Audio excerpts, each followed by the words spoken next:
and declarative systems, we can get them to work together when we have dopamine. Spatial and abstract things are declarative. Time-related sets of links are in procedural. Key ideas are retrieval practice, spaced repetition, and interleaving. And I also read a book called Outliers from Adam Grant.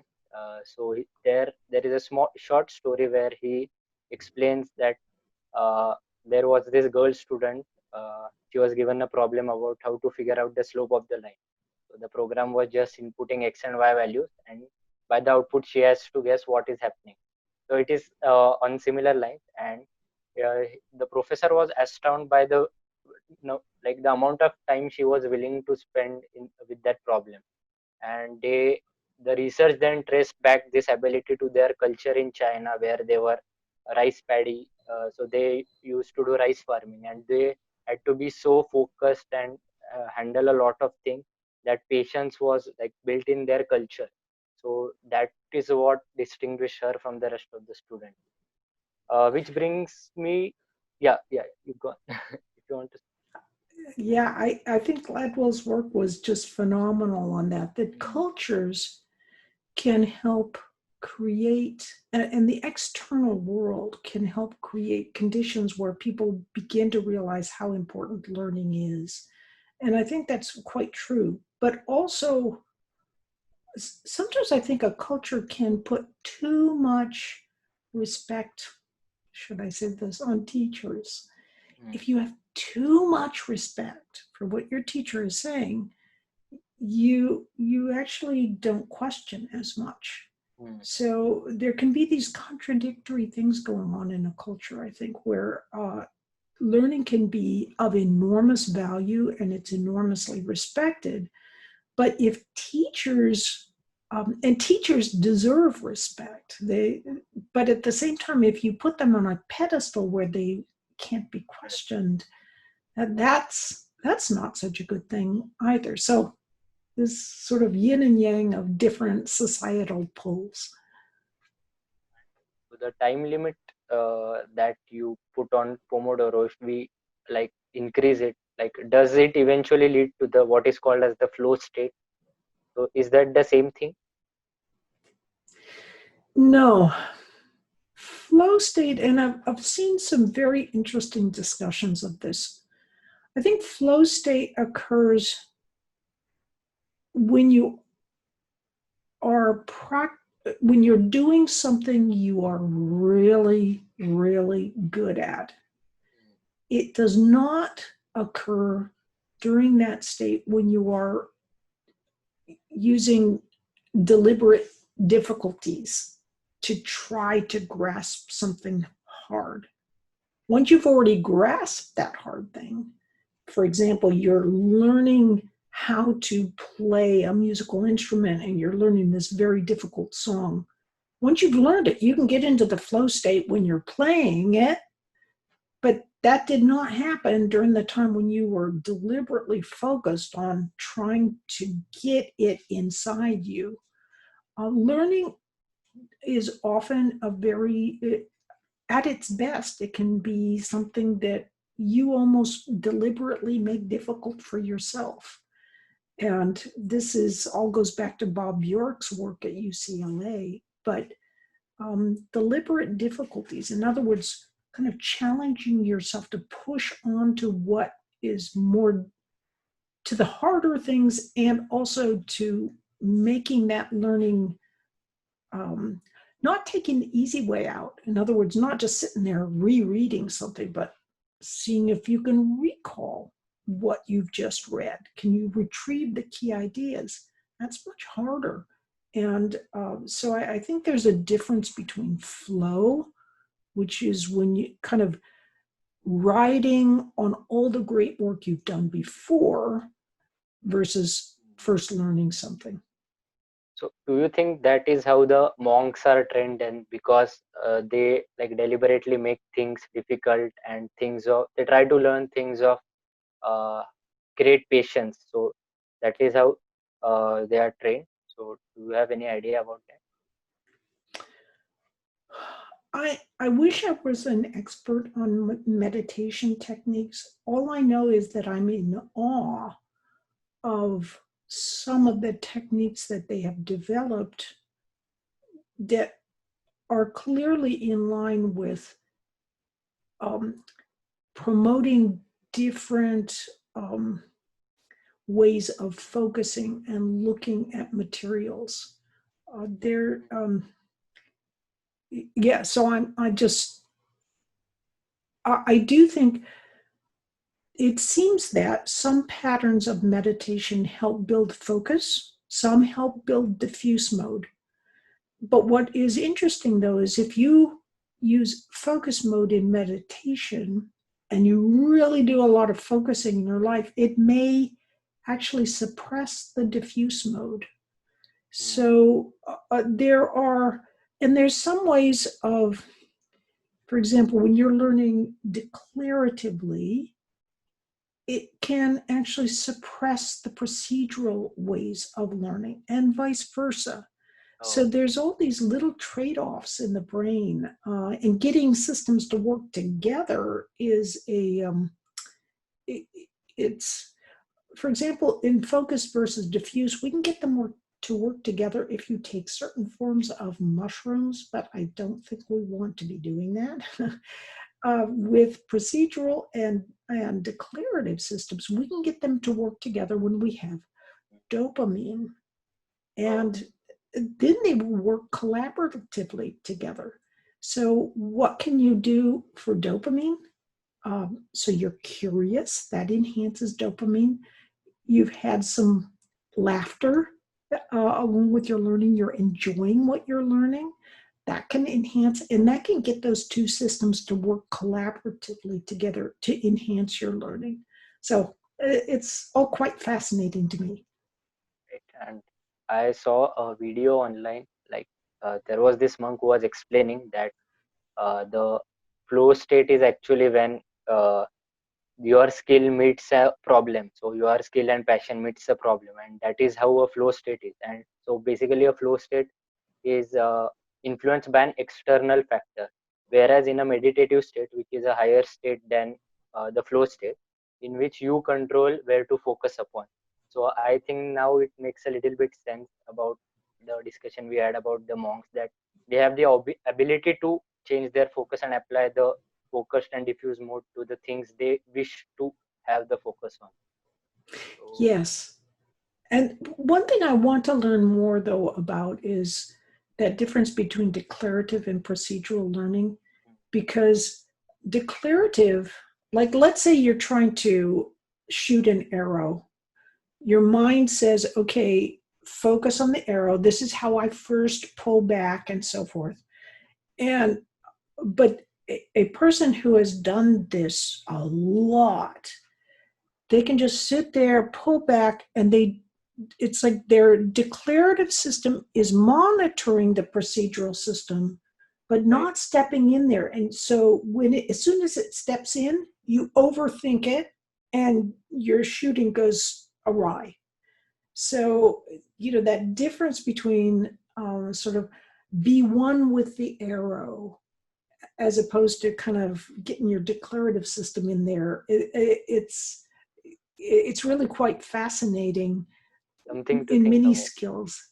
Yeah, and that may get into the flow state. And something that was really clear to me from the courses and your speeches was that very intelligent people, and the core to learning is structuring your memory, chunking it basically. So can you in short explain the chunking that is happening in the brain? Like how does that work? Oh, that's interesting too. So chunking is really creating sets of links in long-term memory.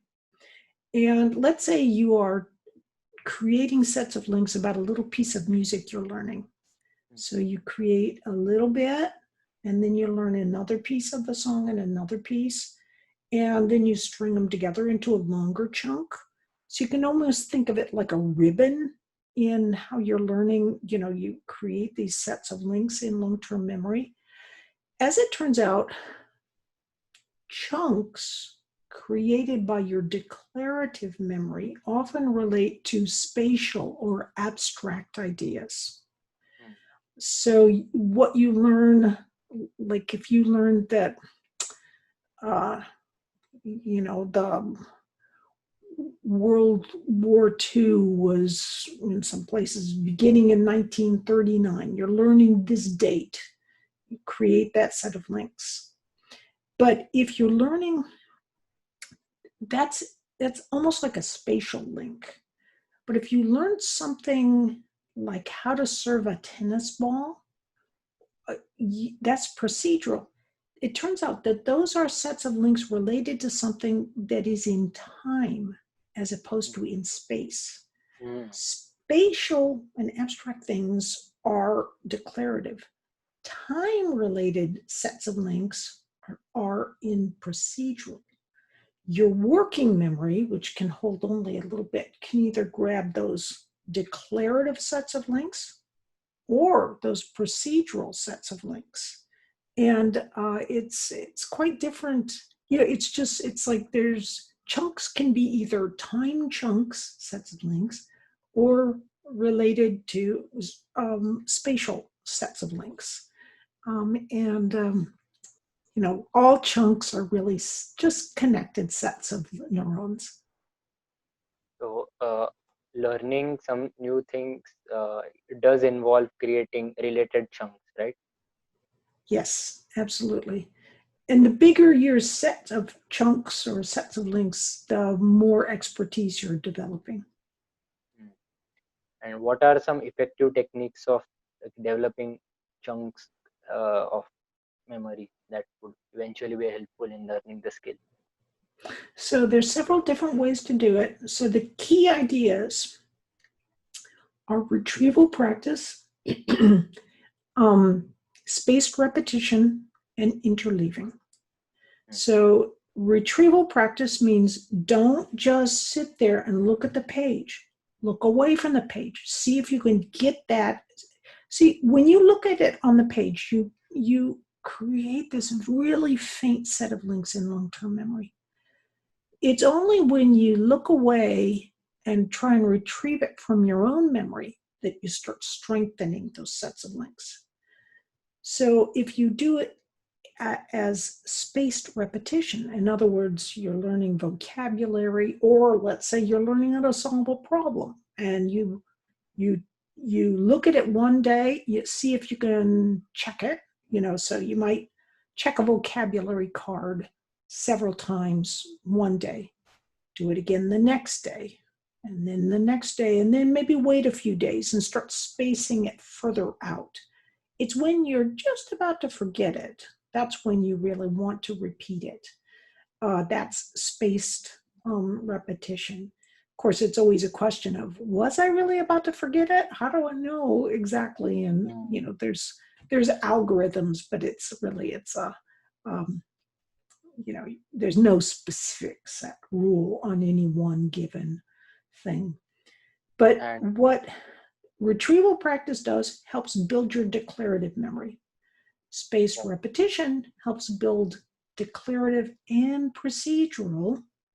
And then interleaving means sort of try different techniques. Like if you're learning verb tenses, mix them up. Don't just sit there and think, oh, hey, I've got present tense in Spanish or in English or whatever. You try mixing up. So you got present tense, past tense, future tense, past preterite, whatever. So you're mixing them up, and that's interleaving. Or let's say you're learning art styles.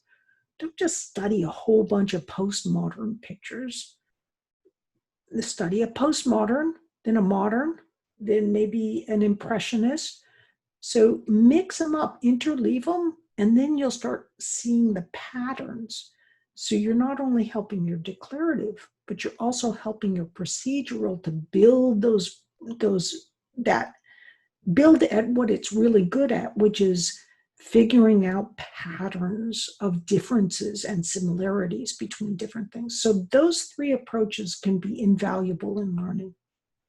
so, for any skill, like try to interconnect between your declarative and your procedural neural patterns, right? It will happen naturally. Okay. Yes.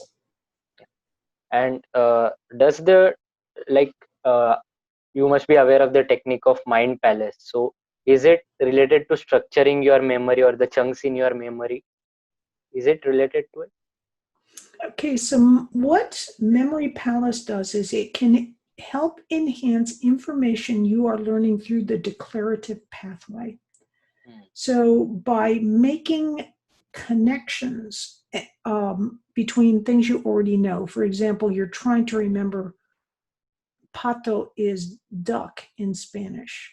Hmm. Well, you imagine a duck sitting on a a pot of water, paddling around madly. So you just sort of made a visual image of a connection between the word you're trying to learn and the word you already know. And this can really help enhance your learning. But what Memory Palace does is it allows you to learn different, like let's say you're trying to remember a list. I mean, the classic is uh, a list of things when you're going to the store. But let's say that you're trying to remember what the brain wavelengths are. So delta is, for example, a brain wave of 1 to 4 hertz. So that's, delta. So you can imagine like 4 delta planes sitting on your couch. And then theta is like from 4 to 8. So theta looks like an 8, and you can put that theta on your lamp. And then alpha is, that's so you put the alpha symbol on your couch. So you can put things on your couch or in your living room or whatever, and use them as mnemonics to help you remember certain kinds of information, whether it's grocery lists or So um, I'm a little bit confused over here. Like when you are using such picture representations, are two chunks getting linked, or is it getting packed as one chunk? oh, that's a good.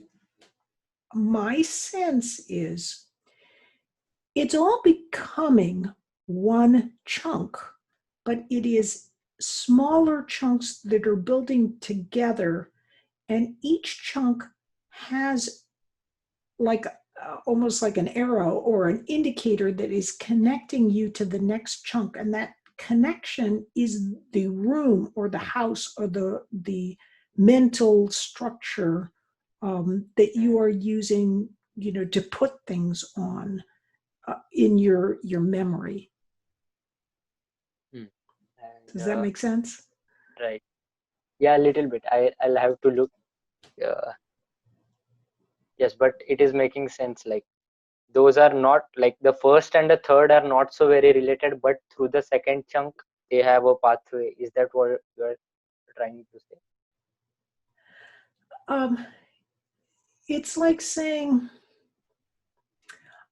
I put a certain vocabulary word in my lobby as I walk in through my front door.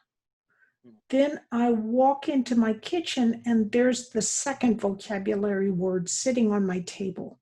Hmm. And that second vocabulary word might be uh, teatro, which means theater, but I have a teapot there to help remind me that it's teatro. So it's I'm walking through various parts of my house, and as I walk, I see the little chunk. So there's a bigger like schema in a sense. I know my house very well, so I know when I imagine weird things I'm putting in different places, I can um, more easily recollect what I was supposed to be remembering.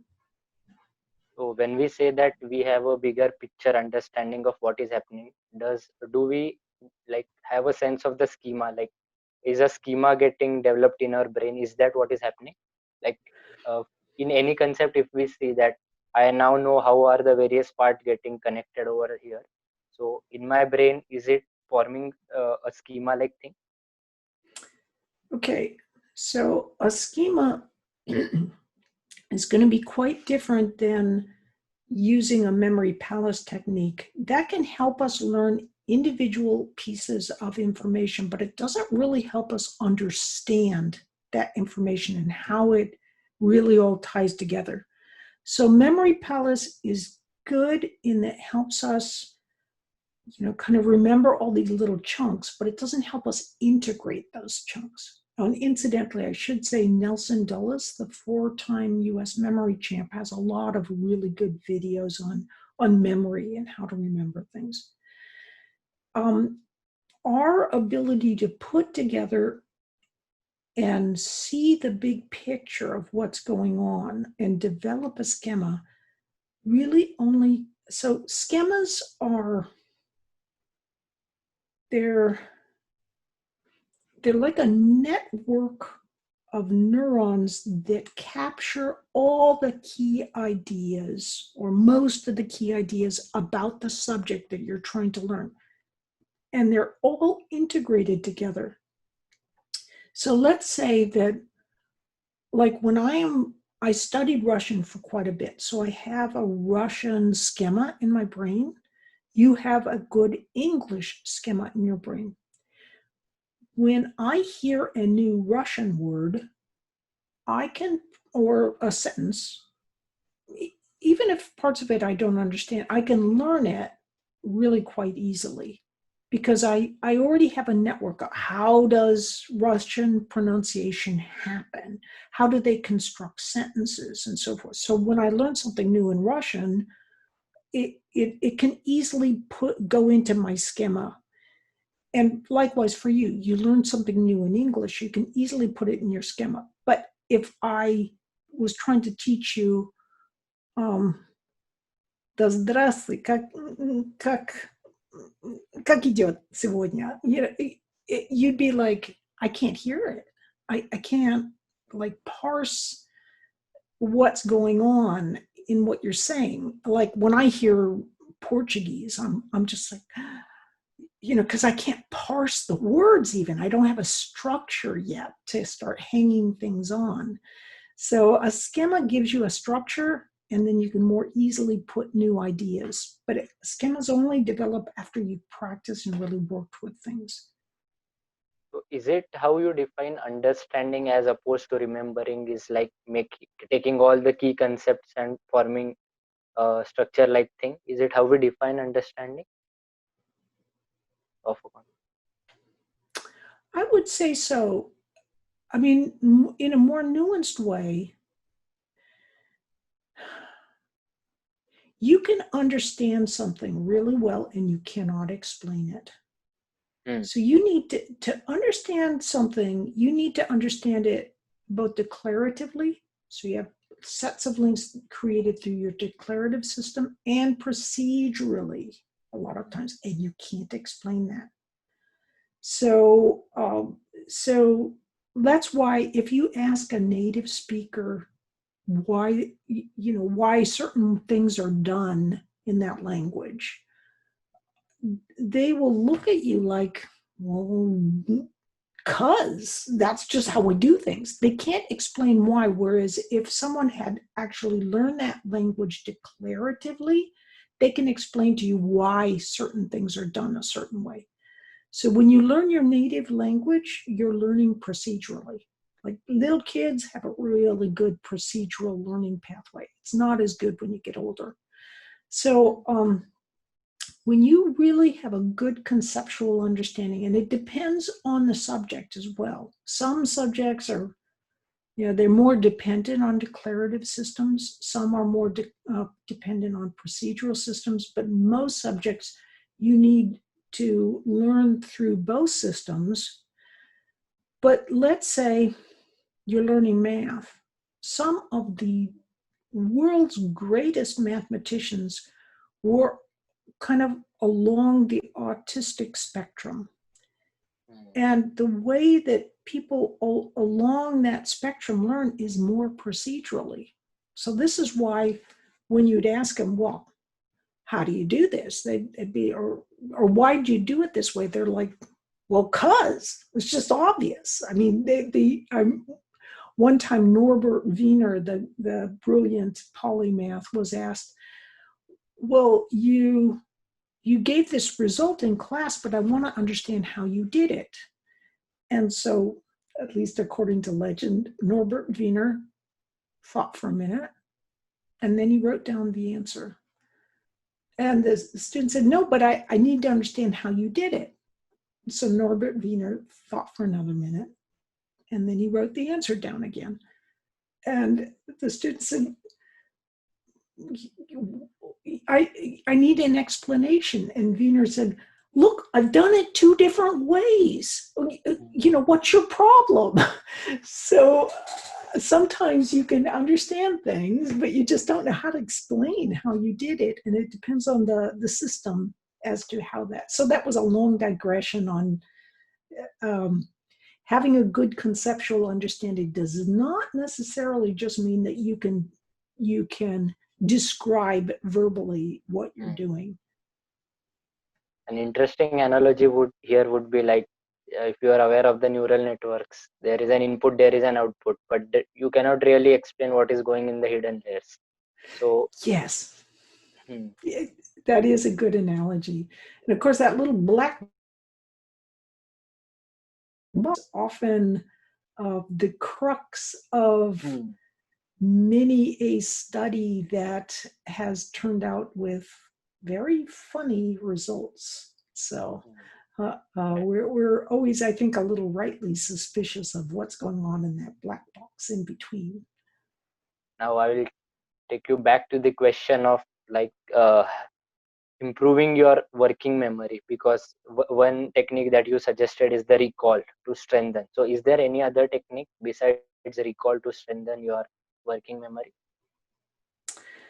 Well, I do want to emphasize, so what is happening when you're first learning something declaratively? It goes mostly through your hippocampus, and a little bit goes through directly into your neocortex, long-term memory.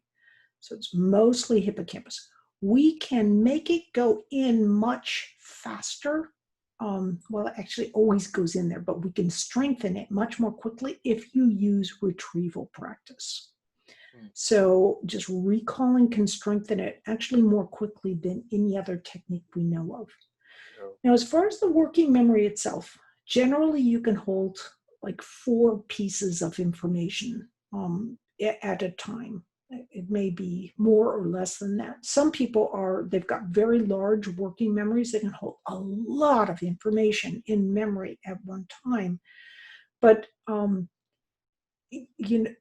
thing is, and some people can't hold a lot in working memory, but you can't really change your working memory capacity. There's lots of there was a while where there were all these programs to strengthen your working memory or, increase the number of pieces of information that can be held in working memory. But there's no evidence to date that there's anything that can do much along those lines. However, the ability to focus and concentrate can be enhanced by using those action style video games. So there's some things that we can do. Certainly learning itself is a really good way to kind of keep in action. If you don't use it, you lose it. There was an extraordinary orator in South Africa, and of course this was during apartheid, and so they were not too happy that this fellow was a very good orator. So they locked him up, and he wasn't allowed to speak for some years. And when he came out, it was really difficult for him to get back into being able to speak, even though he had always been brilliant as a public speaker. Hmm. So continue to use it, so you do not lose it, and try to broaden things. Like if you're studying in something in computers, try something that's completely different, like a tiny bit at the time. Take a MOOC on um, olive oil and olive oil tasting, or manga, or just something that's really quite different. And Yes. you'll find that you'll bring more creativity back to whatever you're studying. Right. So these were the things about like effective learning. But one question prevails is like, how do I know that I have learned? Like there, so I can fool myself into learning that I have learned something. So do you have any, like, apart from testing it, are there any techniques like to know whether you have learned something or not? So this is kind of a subject area called meta learning, and it's often recommended that students sort of try to step back and analyze their learning and what they've just learned to see if they've really learned it. A challenge with this is your working memory can only hold so much. So if you're also trying to keep in mind whether you're actually learning along with what you're trying to learn, you're actually potentially overloading your working memory. But I think the best thing that I know of to just see whether you've learned is check yourself every possible moment. Um, I mean, I suppose it can be overdone.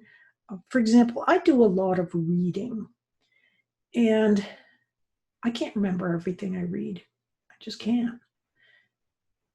But I do find that just having a constant sweep of information coming past me, some of it reinforces things I've known before.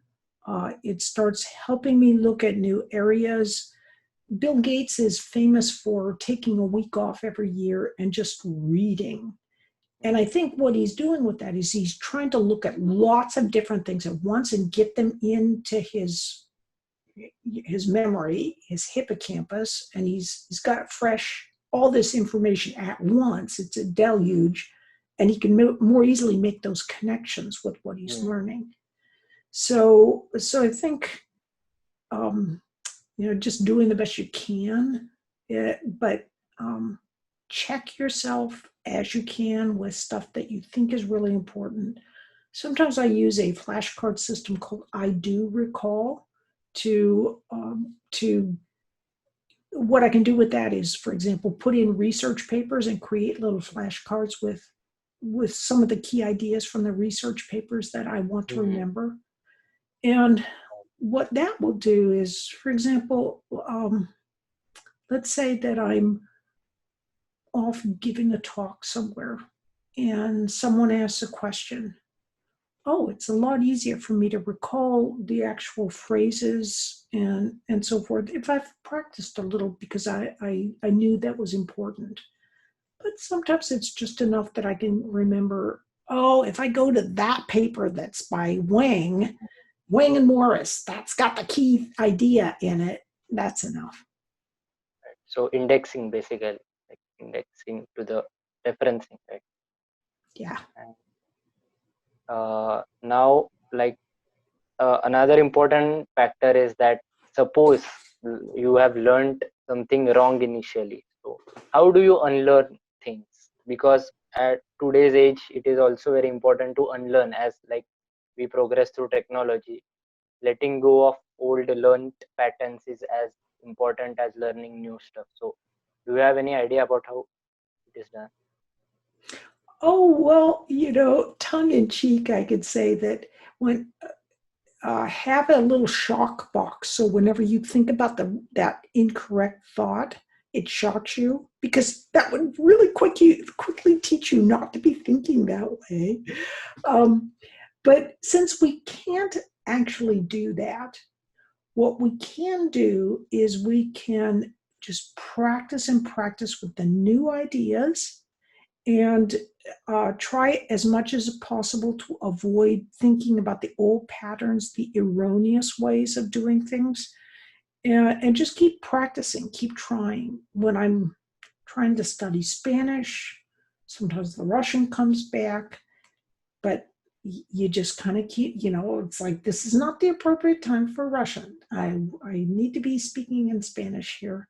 And it can just help quite a bit to, kind of just keep trying with the new right patterns.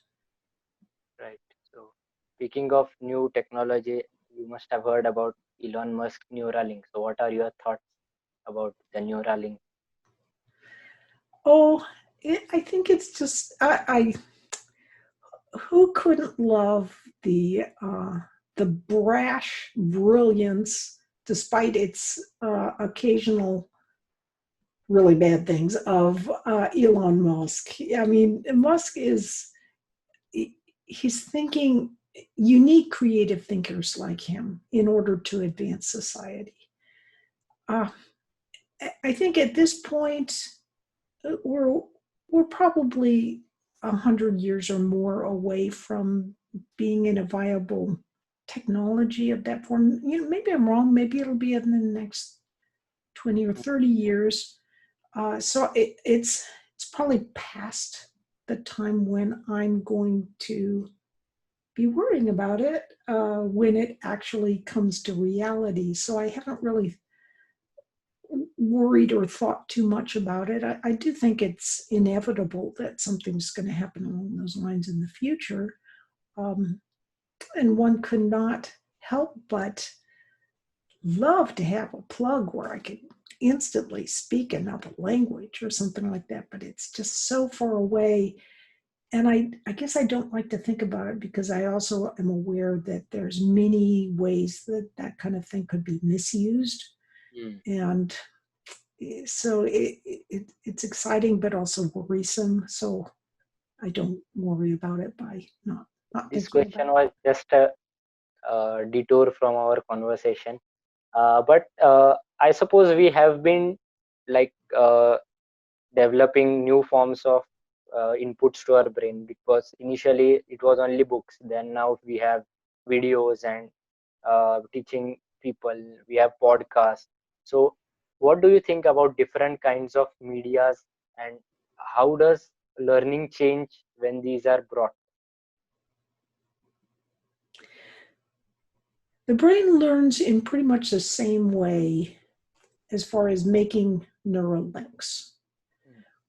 When we learn what is called evolutionary or biologically secondary material, that is stuff that we didn't evolve doing in past and even present historical periods, it's harder to learn certain things. So what I really mean by this is when you're learning how to recognize a face, you don't really need to do any studying. I mean, if universities had their way, you'd have to have an advanced course in facial recognition to be able for your face to or for you to recognize someone's face. But the reality is, your brain is naturally geared to learn to recognize faces. Babies can do it, within days of coming out. So we can learn a native language very quickly and quite easily. Can't do it when we're older, but we don't learn math very easily. We don't learn how to read very easily. That's why there are things like dyslexia, because during evolutionary periods, it wasn't, nobody read. You didn't have to have that kind of skill. And so in the future, what will we have that maybe will help us learn better? There may be, I think, certain drugs that as an adult, for example, could put you back into that scenario of when you were young. so that you could much more easily pick up a second language with the proper accent. Wouldn't that be cool to have? So there may be drugs that would help in certain ways, but it is quite a long ways off because, for example, even now with drugs treating bipolar disorder or depression, these drugs often have very broad side effects that do all sorts of things that are undesirable. And I suspect it'll be that way with any kind of drug that could help with learning.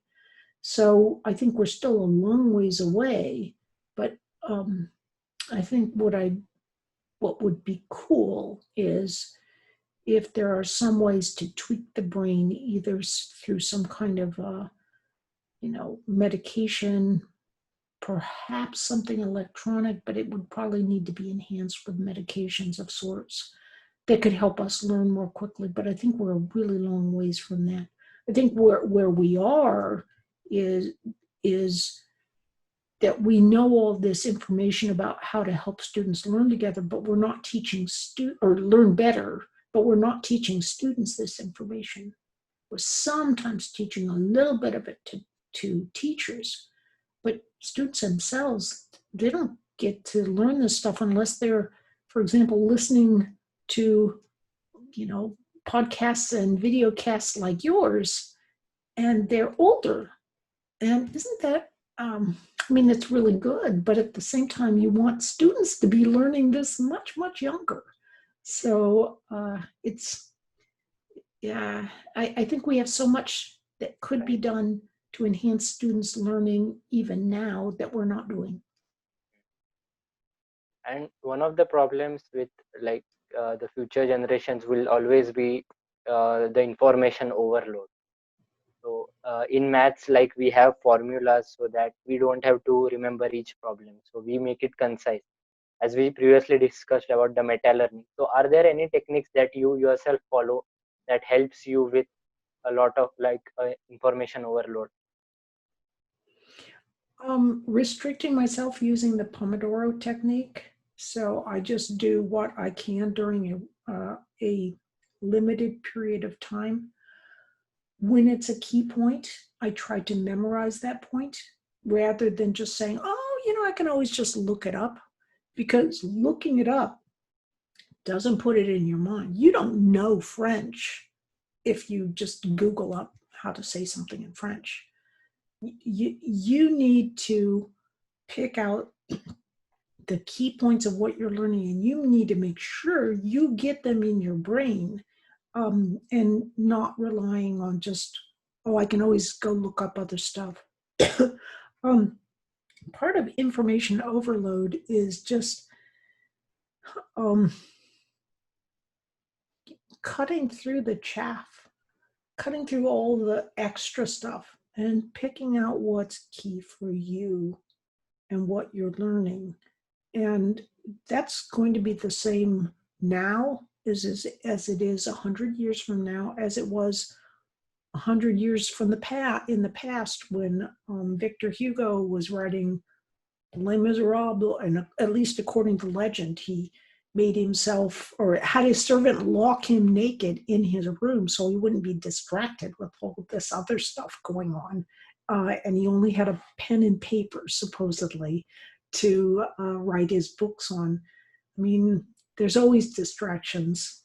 We just need to cut through and find the most important things. And that the ability to do that can be improved by practice.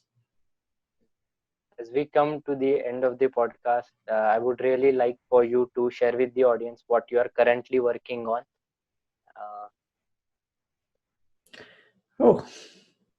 Some really cool projects.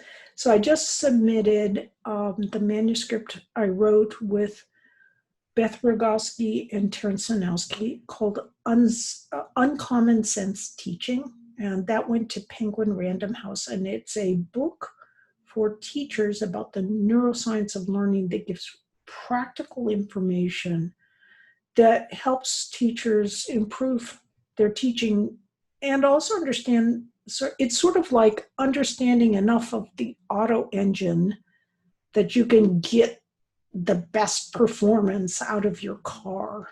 And I think it's that way for learning as well. I'm about to start creating a massive open online course for that, which will be on Coursera. And at the same time, I just submitted a book that will be published by St. Martin's Press called Learn Like a Pro.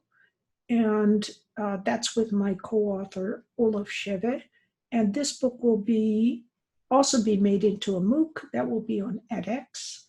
And it's so I'm about to start working on both of the sets of MOOC scripts, and it's an exciting time. I just there's so many interesting projects that I'm working on, and then an old friend, Rich Felder, who's just a phenomenal engineering professor, he won the Lifetime Achievement Award for Education. We're going to be working on a paper together, so all sorts of projects. As always, you are working on a lot of cool stuff at a given point of time. But as a parting, there are two questions that we generally ask each guest. The first one is that what advice have you learned from your mentors? And I know from your course that you have interviewed a lot of people who are like MIT scholars and geniuses, and you must have learned or gotten some advice from them. So what is that advice that really stuck with you?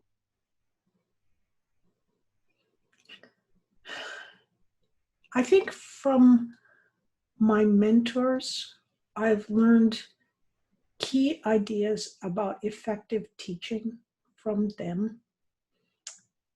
But I've also learned that it's important to forge your own path and to think creatively and independently of any mentor in order to find your own true pathway. So I think that's probably one of the most important things I've learned. Yes, right. And the last question is the other side of this question is what advice would you like to pass to the future generation who are probably watching this video right now? Really, don't just follow your passions, broaden your passions. Try to learn what is hard for you to learn. Explore new areas. Love what you love doing, but learn to love new things as well. And in the end, you will be very, very happy. Amazing things that we have discussed in this podcast. A lot to learn for me, and hopefully that is same with all of you guys watching. I would link all the things that I could possibly link about Barbara's work in the description below. Some of her talks, some of the links to the online courses. And for you, the audience, let us know how you found the video in the comment section below. Please like, share, subscribe to our channel, share this video with people who you think should know how to learn and use it effectively in their future. Thank you for tuning in. Goodbye.